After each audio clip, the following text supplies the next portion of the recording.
Any year is always going to be filled with heartache and tragedy, and that's just the nature of the beast, especially when it comes to life and death.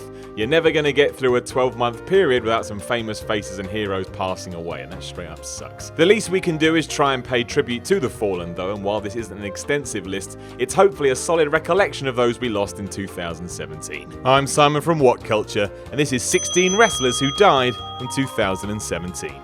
Number 16, Timothy Well. The real name Timothy Smith died in January in his home of Kentucky as a result of kidney failure. He was only 55. Smith, under his alias Timothy Well, is probably best remembered by wrestling fans alongside Steve Dole as one of the mid-90s WWE tandem Well Done. The pair debuted in Stamford in 1993 with a gimmick which could best be described as Chippendales. Both men wore tights with prominent pink lips displaying the team's supposedly humorous name, as well as bow ties. It was strange, but also kind of tied in perfectly to what wrestling was in this period. Smith and Dole had previously competed in the NWA Pacific Northwest as the Southern Rockers. There, Smith worked as Rex King, and the tandem went on to lift the company's tag team belts 4 times. Afterwards, the pair departed for the USWA, where they also won the tag team titles. As you may imagine, Well Done struggled to make an impact during their 2 years in WWE, and the duo were eventually released from the company in 1995. Smith continued working on the independent scene until an injury forced his retirement in 2004. In the wake of his death earlier this year, a GoFundMe campaign was set up to help cover funeral costs, and the goal was reached largely thanks to a huge donation from one Chris Jericho. Number 15, Jimmy Snuka. In January, Jimmy Superfly Snuka died of a terminal illness at the age of 73. His death came just weeks after he'd been ruled unfit to stand trial for the death of girlfriend Nancy Argentino. In 1983, Nancy was rushed to hospital after spending the night with Snuka. She was found gasping for air by emergency services and oozing liquid from her mouth, and she died the next day. Though Snuka was the only person of interest in the suspected homicide, charges against him were not pressed. The case remained open but untouched until 2015, when the Fijian was charged with third-degree murder and involuntary manslaughter. This story followed Snuka to the grave, casting his glittering pro wrestling career into complete irreverence. Born in 1943 in Fiji as James Wiley Smith, Snuka competed in Hawaii during the 70s, sharing the ring with a young Jesse Ventura before later making a name for himself in Fritz von Erich's WCCW territory. After lighting up Texas, the Islander made a move north to the WWF, first adopting a villainous persona before his eye-catching aerial style won the adulation of fans unused to seeing such a style. The turning point for many fans did come in 1982, where he wowed a Madison Square Garden crowd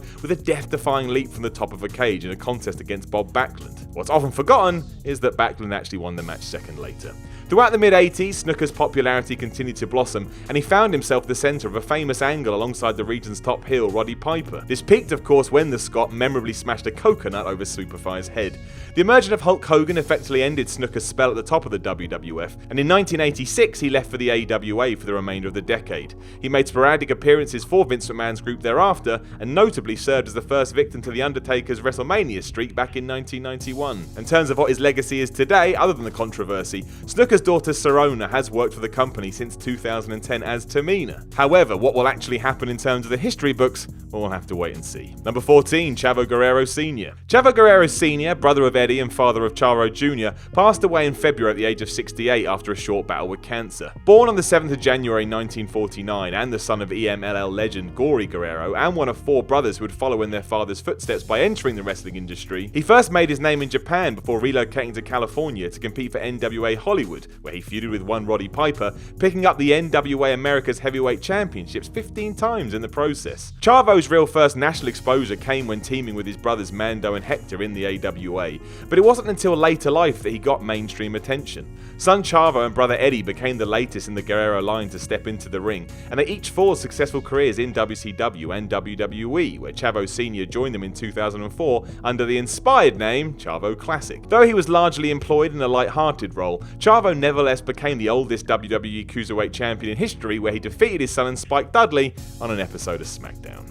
Unfortunately, Chavo was diagnosed with liver cancer in January this year, and he passed away soon afterwards. Number 13, Nicole Bass. In February 2017 of this year, Nicole Bass was hospitalised following a stroke. She died days later at the age of 52. Before raising the eyebrows of wrestling promoters with her freakish physique, Bass had been a regular on the pro bodybuilding circuit, claiming the National Physique Committee's highest accolade in 1997. It was this triumph which alerted her to ECW's Paul Heyman, who drafted the massive New Yorker in as muscle for Just Incredible, and at the time his crew. Vince McMahon saw in Nicole Bass what he'd seen in China, a woman of Amazonian proportions proportions who would stand out as an attraction in this world of swimsuit model female wrestlers. Bass made her WWE debut in the most high-profile manner possible, emerging as Sable's bodyguard at WrestleMania 15 before going on to a series of not exactly great matches against Deborah McMichael. But hey, Bass had the look. Unfortunately, just didn't take to the ring. Bass did leave the company in controversial circumstances and took it to court, but the case was dismissed in 2003. Number 12, Ivan Koloff.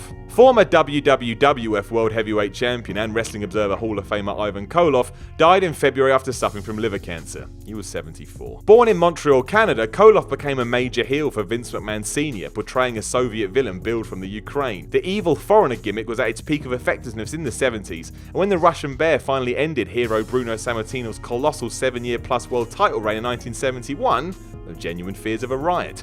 Fans in attendance broke down in tears that night at the fall of their hero, and Koloff became the most hated man in wrestling. Eventually dropping the strap to Pedro Morales less than a month later, he enjoyed longer-term success with titles in the tag team division. Alongside his nephew Nikita, Koloff picked up the NWA tag titles twice, as well as going on a run with the NWA US tag straps with fellow Russian stablemate Crusher Khrushchev. Just as Koloff had been a top heel as a singles competitor, his band of Russians became one of the most hated groups in the NWA during the 80s, feuding with the most popular teams of that era, including the Rock and Roll Express and the Road Warriors. After leaving JCP in 1989, Koloff had the distinction of featuring on Eastern Championship Wrestling's first ever card in 1992, where he lost to future Broad Street bully Tony Stetson. He retired from the ring 2 years later and eventually devoted his time to his ministry in North Carolina. Number 11, Joaquin Roldan. Joaquin Roldan, who led major Mexican promotion AAA for over a decade, died in April of cancer. He was 63. Roldan first started working for the CMLL offshoot as a lawyer before taking over company operations following the sudden death of its previous owner in 2006. Though the organization was expected to collapse soon after this,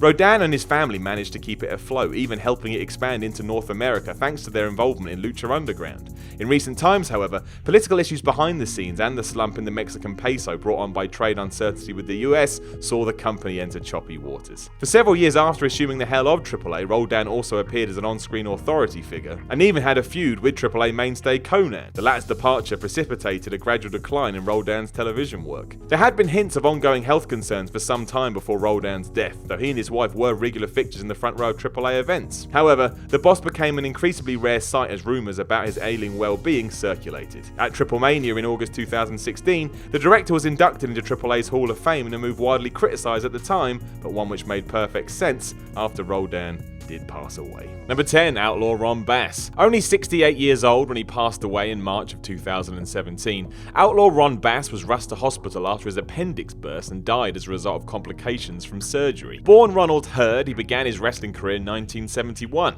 becoming an irregular across the NWA as good guy Cowboy Ron Bass, or his heel version, Outlaw Ron Bass. The Outlaw would eventually make his way to the WWE in 1987, occupying a comfortable role as a mid-card bad guy, even if initially he did send challenges to the likes of Hulk Hogan and Brutus Beefcake. He went on to compete in the company's first ever Royal Rumble match and qualified for the 1988 King of the Ring tournament after a generation-spanning match with the young Shawn Michaels. After losing his hair at the hands of Beefcake, Bass became the opening act for a while before his release in 1989, and he continued to wrestle for another 2 years before retirement forced him to hang up his hat. Number 9, George the Animal Steele. William James Myers, better known as the green-tongued soft toy cuddling George the Animal Steele, died in February at the age of 79 due to kidney failure. He'd been ill for some time. Steele cut an intimidating figure in the ring, and before wrestling he actually worked as a teacher. Originally, grappling was only meant as a means to increase his income. He did alright with it though, and was soon scouted to the then WWF by longtime champ Bruno Sammartino, who he feuded with across New York throughout the 70s. It was during this time that he perfected his wild man gimmick, chewing loads of breath mints of all things before performing to give him his distinctive green tongue. Steele's entertaining persona saw him boom in popularity, and by 1985 it was time to turn him face. A year on, he entered the most memorable feud of his career opposite Macho Man Randy Savage, and that all kicked off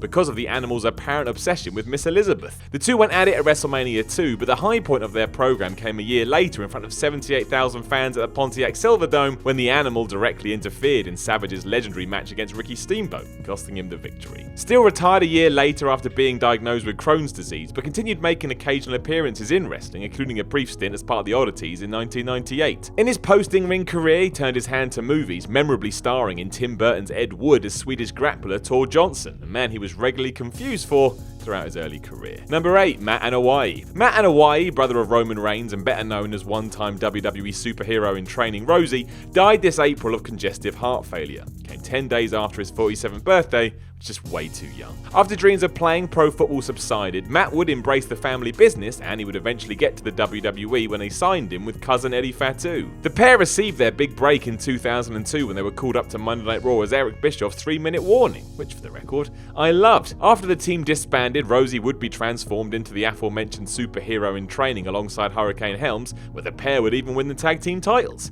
This was ridiculous, but it was ridiculous in the best possible way. This went on to 2006 until Rosie was released, and along with a few indie appearances, he was also a contestant for ABC's reality series Fat March, where participants were challenged to walk a colossal 578 miles to lose weight. Unfortunately, Matt was forced to quit after just 5 episodes on account of persistent knee injuries. And that's wrestling for you. Number 7. Doug Summers. Pretty boy Doug Summers, best remembered for his pairing with Playboy Buddy Rose in the AWA, died in May at the age of 65. Summers began his career in the wrestling industry driving the ring truck for Vern Gagne's AWA, and it was during this stint he met up with Sir Oliver Humperdinck. It was some years before Summers stepped between the ropes, but in 1986 he got his chance alongside Buddy Rose, and was even escorted to ringside by one Sherry Martel.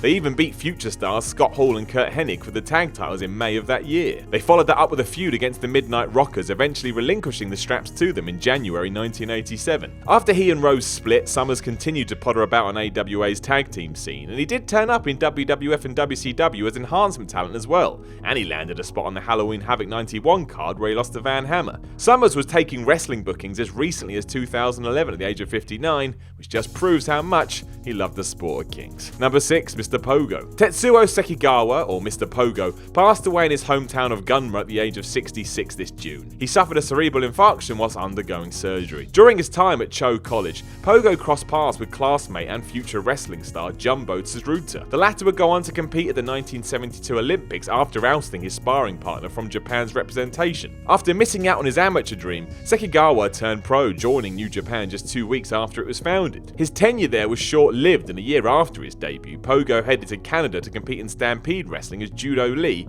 and also in the US under the guise The Great Seke. It was during a spell in NWA Western States that the name Mr. Pogo came to fruition. In short, magazines frequently misspelled his latest persona Mr. Togo, so rather than fight it, just went with it. Pogo would remain in North America until 1985 before returning to Japan and forming a team with Kendo Nagasaki known as the Ninja Express. It's Mr. Pogo's time as a deathmatch specialist in the 90s that he's best remembered for, working crazy contests against the likes of Terry Funk for WING and FMW. One particularly scary incident occurred in 1996 when a botched fall into a bed of barbed wire resulted in a broken neck for Pogo, causing temporary paralysis. Unaware of the injury, Funk, his opponent that night, even blew fire towards him, forcing the referee to step in and stop the match. Retirement followed shortly after, but Pogo couldn't be kept out of the ring and made frequent comebacks up until 2016. Number 5. Smith Hart.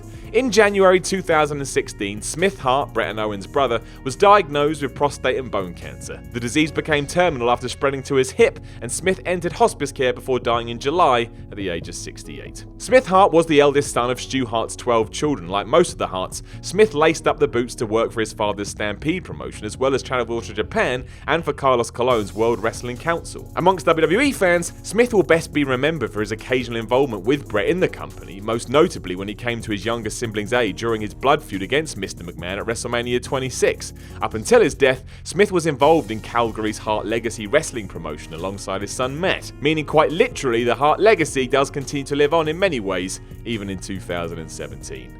Number 4. Otto Wanz. Otto Wanz, arguably the most famous Austrian professional wrestler of all time, and a man who made the Guinness Book of World Records for tearing apart telephone directories with his bare hands, died in September at the age of 74 after a short illness.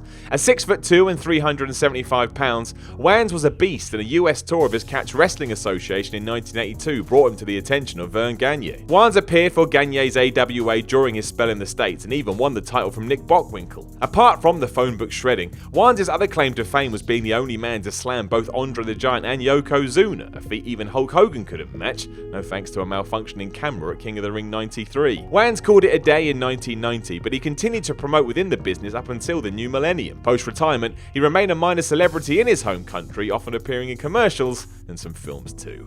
Number 3, Bobby Heenan. Bobby Heenan, widely considered as the industry's greatest ever wrestling manager, died in September at the age of 72 as a result of organ failure after years of health issues brought on by his battle with throat cancer in 2004. Born in Chicago, Heenan enjoyed over 4 decades in the wrestling industry, first starting out as an in-ring competitor with the WWA, before starting his legendary managerial career when he took Blackjack Lanza under his wing. It was clear Heenan's true calling belonged on the sidelines, and he soon became one of the most notorious and effective managers in the Northeast. Vince McMahon didn't hesitate in getting Heenan aboard in 1984, first pairing the Brain with Jesse Ventura. He quickly became one of the then WWF's most prominent figures, famously leading Andre the Giant out for his titanic clash with Hulk Hogan at WrestleMania 3. Heenan's unmatched talking ability was just as evident when he transitioned to an announcing position, striking up a memorable rapport with his on-screen rival but close personal friend Gorilla Monsoon. The pair's exchanges were as crucial to WWF's booms period as anything that occurred in the ring. A persistent neck injury saw Heenan quit taking bumps as he gradually became a full-time commentator, but not before he unforgettably cheered Ric Flair to Royal Rumble glory. The Brain called time on his WWF career in 1993, accepting a big money move to an ambitious WCW a year later, where he remained a lead color man until the company shut in 2001. Bobby never returned to the announce desk full-time after this, but he did make one final satisfying appearance in the booth for WrestleMania X7's Gimmick Battle Royal. Heenan was first diagnosed with throat cancer in 2002 and battled the illness frequently in the decade that followed. He was inducted into WWE's Hall of Fame in 2004 before necessary reconstructive jaw surgery left him struggling to speak. Even then, there are still stories of Heenan being able to floor a room with his wit, and if that doesn't sum the man up, don't know what does. Number 2, Lance Russell. Lance Russell, one of wrestling's finest television hosts, passed away at the age of 91 in early October following a fall. Starting his career in the late 50s, Russell was a dependable figure in the industry for over 4 decades, exuding a sweet charm and comforting presence as the man with the microphone in hand. Russell is best remembered as the face of the Saturday morning show for Jerry Jarrett's Continental Wrestling Association, where he also served as a commentator, calling many of the Memphis territory's most memorable encounters. Later in his career, Russell did commentate for both WCW and Smoky Mountain Wrestling before entering a well-earned semi-retirement in 1997. Besides being a pioneer for Memphis, it was his decision as a director to put their flagship TV show in the successful Saturday morning slot. Russell was also known as one of the nicest people in the entire business. His death was mourned by many within the industry because he was a legend. Number 1, Tom Zenk. Tom Zenk, who wrestled for both the WWE and WCW, passed away on the 9th of December in his hometown of Robbinsdale, Minnesota, and he was just 59. A successful bodybuilder in his youth, wrestling was always in Zenk's future, as he was one of a bunch of future grapplers who attended the same high school, including Nikita Koloff, Barry Darsow, John Nord, Rick Rude, Brady Boone, and Kurt Hennig. It's quite the lineup. Zenk got his break in the wrestling industry thanks to Vern Gagne's AWA in 1984, and he picked up the Wrestling Observer's Rookie of the Year award that year too. After a few years on the circuit, he caught the WWF's eye, who drafted him in alongside partner Rick Martel. Just as the pair were about to take a step up, Zenk quit the company after a dispute over pay. Animosity between the two continued on, but Zenk eventually found himself headed to All Japan Pro Wrestling before a brief return to the AWA. From here, it was off to WCW, where Zenk would become the Z-Man. It was during his 5-year spell in the company that he experienced his most prominent run, claiming tag team and TV gold on the way. Unfortunately, injuries began to hurt Zenk's career and physique, and without the look, WCW lost interest in pushing him. From there, Zenk felt if the promotion were not going to use him as a star, then he wasn't prepared to put in the effort to look like one either. It was a double-edged sword. After testifying against Vince McMahon during the steroid trial of 1994, Zenk largely vanished from the business. He fell out of touch with both the media and his colleagues, and news of his death only became public when an obituary was posted in the Minneapolis Star-Tribune.